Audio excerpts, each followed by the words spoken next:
Glen Murray has had a pretty good run in elective politics, from mayor of Winnipeg in 1998 to running for Parliament in 2004, to Ontario cabinet minister in 2010, to a run for Ontario Liberal leader in 2013. He left Queen's Park 3 years ago, but obviously he feels he still has an unfulfilled political mission because he's announced he's seeking the leadership of the Green Party of Canada, trying to replace Elizabeth May. And Glen Murray joins us now from Winnipeg, Manitoba. And Mr. Murray, it is good to see you again. How are you managing? Well, I think mean, I'm very fortunate, Steve. Those of us who have some income, have our families safe right now, it's a blessing. So I feel very blessed. I'm feeling very grateful for my life right now. Good to hear. Let's start with the obvious question. I thought you were a Liberal. Now you're running for the leadership of the Greens. How come? Yeah, I'm sure Tom Mulcair and Bob Ray were asked that question when Indeed, they they left. were.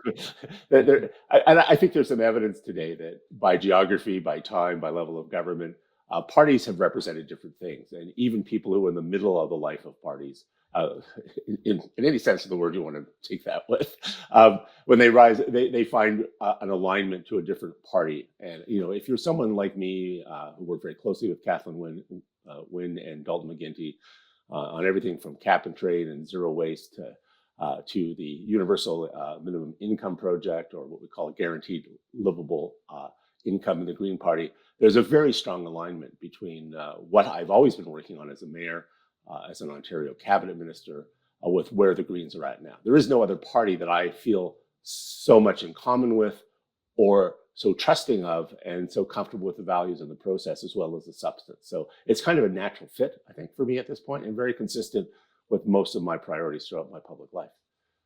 We're going to come back and talk more brass knuckles politics in a bit, but I do want to obviously ask you about the environment, because this COVID crisis is awful. But as we look for silver linings, one can't help but notice that the skies are clearer everywhere. There's a lot less pollution. Our cities seem to be cleaner. But the next question is, and therefore what? What do we do with this? Well, I think we have to understand there's a huge difference between the process and the outcome. The outcome of less pollution, cleaner airs, more people walking, more people riding. I think people are feeling healthier when they are outside. The fight against climate change is the opposite experience. It's a transformation of our economy. It's better careers and more careers for people. It's more people working. It will actually get rid of all that pollution by electrifying our transportation system, our homes, adopting clean technology at a massive scale. And that will probably be the retrofitting all the buildings in our country. That will be about the biggest job creation project in the history of Canada. So we would experience the efforts to do this properly through the transformation to what some people call a circular economy or a zero pollution economy, without all the pain of job loss and isolation and fear for loved ones and disconnection. So good outcomes in the sense I think we're all happy that GHGs are down a bit in the air quality, but the price we're paying for it is absolutely terrible. And it's a good warning that preparation, getting ahead of these problems, resolving them now when things are still stable, is way less expensive, much less hard on people's lives than waiting till a crisis happens and try to fix it after the fact. I think that's the other lesson of COVID, because right behind COVID, we have the other curve to flatten. We've got to flatten the climate change curve, or we're going to be in a lot more of this disruption in the future. It's interesting that we have sort of, as a country, been looking for a national project to animate us. People like you have said, well, that project ought to be climate change. For some reason, it never really has been in the way that it is now, where we're all trying to, contribute to the fight against COVID-19. Why do you think that is? Because I think we spend, one of my friends who's a travel agent says, I don't understand how people are trying to get people excited about climate action. It would be like if I tried to sell a vacation by the airport experience and the price of the ticket and didn't talk about the destination and the beach. We're talking about building another national dream, a high-speed electric rail system across this country of high-speed electric rail, 300 kilometers plus. That would be a major economic renewal project. It would mean all of us could go between cities, certainly in the beginning, short cities, get rid of short-haul flights. People right now can't find it hard to avoid aircraft. Why not have high-speed rail? Everyone would like to live in a more comfortable home that costs less to live in. And we've got subdivisions, new subdivisions already, where the technologies in there with passive buildings and geothermal and solar panels, those buildings generate more energy and heating, cooling than they need. So you go from being what economists are calling a consumer to a prosumer. So you're actually selling the net proceeds of your building. So you can imagine if we retrofitted all those buildings for businesses and for residents, they'd be less expensive to live in. We'd be creating a huge demand for Canadian technology, which would stimulate business. Those are the things that we need to do, we need to be running on, and we need to talk about. I think people are exhausted with hearing about parts per million and carbon taxes. So let's talk about the great vision of getting people back to work, getting businesses online, restoring our ecosystems, and building healthier cities. And the Greens are saying that more effectively, more consistently, and have been saying it longer than anyone else, I think. I have no hesitation in putting on the record right now that I think your environmental chops, if I can put it that way, are, as good as anybody who's ever been in politics in the history of the country. I mean, you're a former environment minister for Ontario. Prime Minister Paul Martin tasked you to chair a national roundtable on the environment and the economy, executive director of the Pembina Institute, head of the Canadian Urban Institute. But of course, that's only half the story when you're running for politics. The other half is, can you get people who have been Greens for much of their lives to see you in a way that they haven't seen you in the past? Mm-hmm. How much of an issue do you think it's going to be? I mean, you told a joke off the top about Bob Rae and Tom Mulcair faced the same thing. So did Winston Churchill, switching parties. The trouble, of course, when you switch parties is a lot of people in the old party are leaving, never want to speak to you again. Are you worried about that? No, because a lot of the people I worked with in the Liberal Party had already gone over to the Green Party, and that's not been my experience. It's also a different political culture. What I'm most excited about is, first of all, I've been very fortunate that hasn't been my experience, and even by longtime Liberals and people who hold elected office, they've been very supportive. Not everyone, obviously, but a large number. For me, what is different about the Green Party, and I discovered this when I spent a couple of days listening to Peter Bevan Baker in Prince Edward Island about how they've changed politics in Prince Edward Island to a listening culture, to a collaborative culture. For me, this campaign is more about listening than talking. It is an incredibly dynamic group of people. If you look at the leadership race, you've got an eminent lawyer, an astrophysicist. This is a time for some humility, I think, in political leadership. People are happy now to see. One of the things I like about COVID is they see their governments collaborating like they never have. So I see this as a summer of listening. The Greens already have a good party. I'll bring some ideas to it, but it's more about understanding the culture and the ideas of the party. And it's about a style of listening leadership, which is something I learned in politics before. I had a bit of a reputation as a talker, as you may know. So this has been a real change for me in my life. Okay, well, since you bring it up, I can't resist going here, because 7.5 years ago, you ran for the leadership of the Ontario Liberals, and you ultimately did not go to the finish line. You dropped out early and supported Kathleen Wynne. But as you point out, you did at the time have a widely acknowledged, some would say, character flaw, that you love to talk way more than you love to listen. Mm-hmm. And we chatted about that back in January of 2013. Have a look at this clip. Chad, if you would, please. You're right, You said before we started this interview, I'm going to stun you with my brevity, and you are doing so right now, because you've never been the brief candidate. So what's going on here? The one thing I learned from Dalton McGuinty, and I think many people have said about him, he's not the guy he was 16 years ago. Right. And if someone asked me what was the one thing I learned from him, you have to change, you have to grow. And that means, in your case, what? Say less. Okay. All right, here we go. Well, okay, on that front of say less, they do say a leopard can't change his spots. Do you really think you can transform yourself into a guy who listens more and talks less? Yeah, I've had very unusual jobs, working with street kids for 12 years who were street involved. This may surprise you, I wasn't known then as a big talker. I spent, I'd go out at 9 o'clock at night, I'd come home at 3 o'clock in the morning, listening to kids who had trouble even communicating and were really destitute.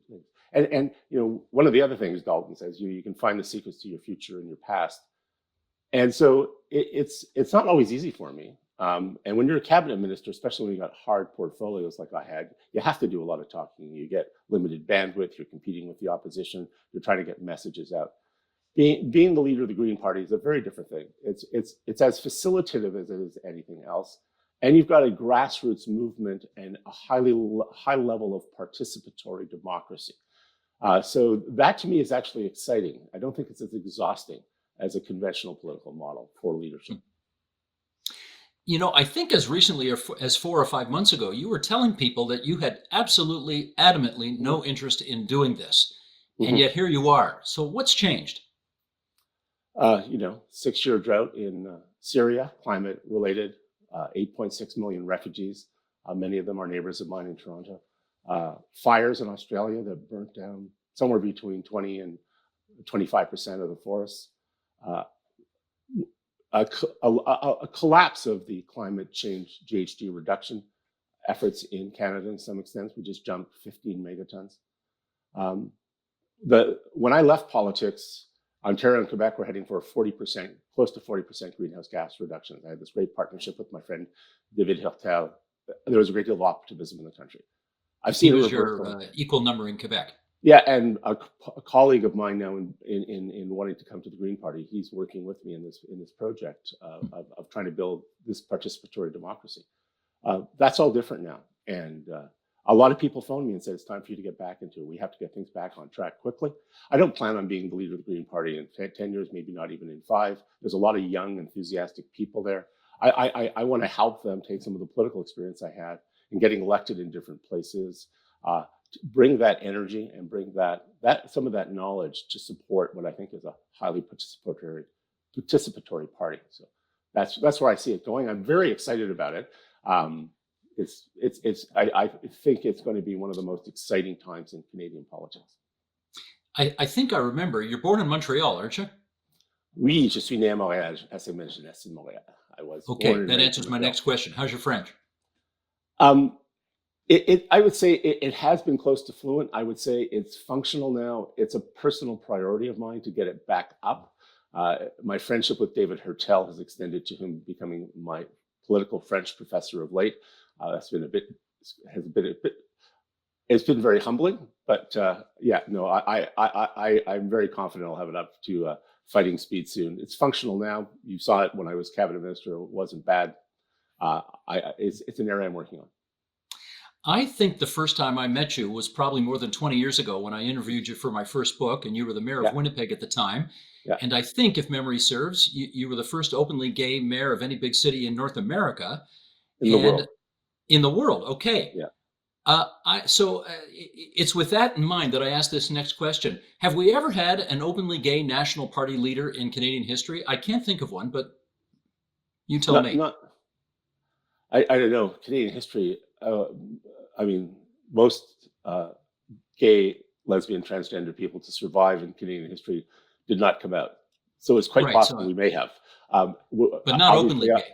Not openly gay. I mean, I've lived my life. When I got elected in the 80s, I couldn't have really pointed to a role model.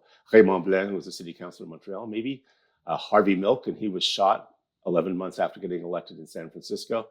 My election in 1988 as an out gay man was very surprising, as it was when I was mayor. And it speaks to the qualities of Canadians.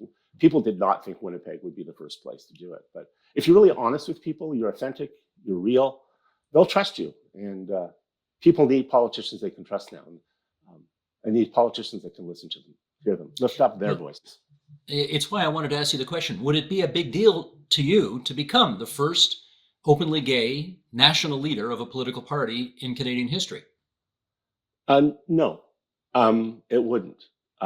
It would matter more to me that in doing that, we can bend the climate change curve the way that we're bending the COVID curve.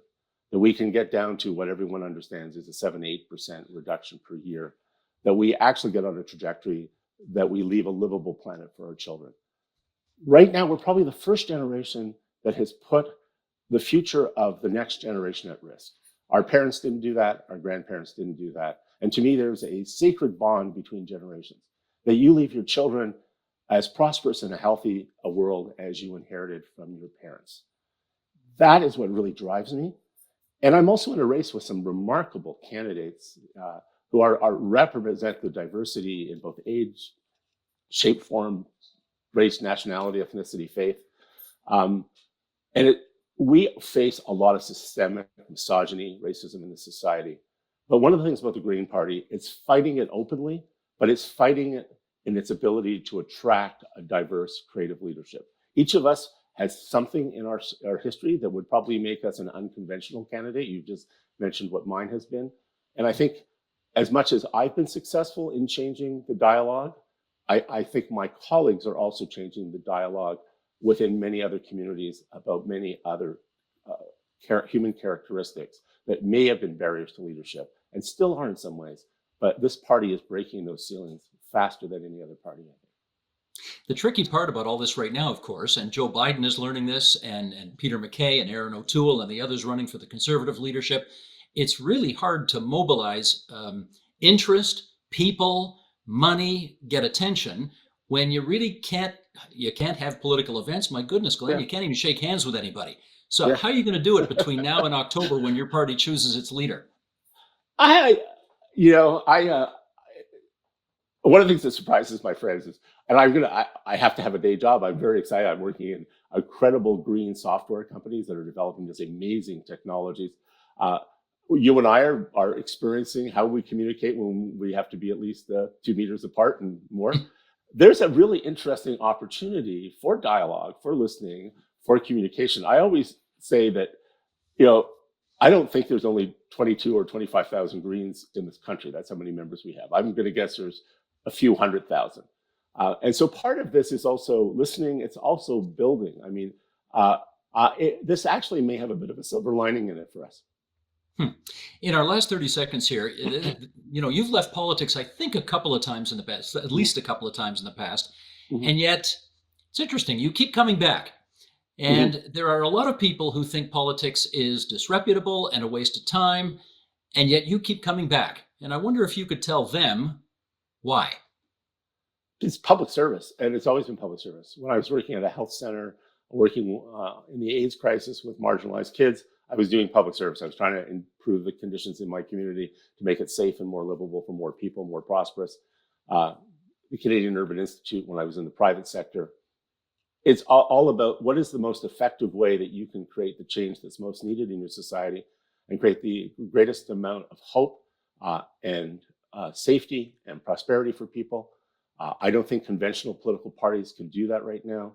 I think that for a period of time, not forever, service in the Green Party and that leadership role will allow me to accelerate with my colleagues enough change fast enough to change one of the things we most need to change right now, which is the climate path we're on right now.